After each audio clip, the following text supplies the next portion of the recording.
हमारे भाई बहनों आए हुए सभी को यहाँ पे मोबाइल का तरफ है आप सभी को भाग्य कभी कभी करती है करती रहेगी। और हमारा ये आदिवासी समाज में शक्ति परिषद केंद्र की तरफ से भी आप सबको अभिनंदन करती है, करते रहेंगे। हमारा प्रशिक्षण केंद्र का खास उद्देश्य हमारे आदिवासी समाज हम कैसे व्यवस्थित और संगठित करने का किया जाएगा। इसके लिए आदिवासी समाज प्रशिक्षण केंद्र चलाया जा रहा है। तो हमारे इस प्रशिक्षण केंद्र के मुख्य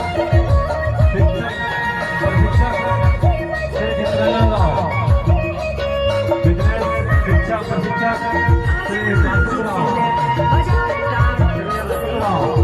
श्री सिकंदर राव।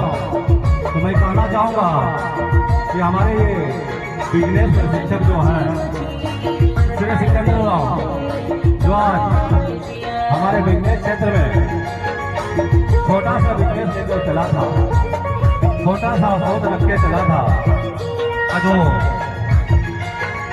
एक जमीन से लेके आसमान छूने का था, वो सफल हुए और आज वो लाखों करोड़ों में खेल रहे हैं।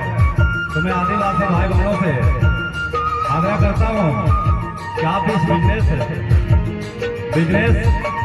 धंधे में, रोजगार में और इस तरह बिजनेस का ट्रेनिंग लेने में आप भी बताना चाहता हूँ कि हमारा मुख्य उद्देश्य है स्वयं को जानना है कि मैं एक व्यक्ति नहीं, परिवार हूँ, देश हूँ। मेरी सफलता परिवार, समाज, देश की सफलता है।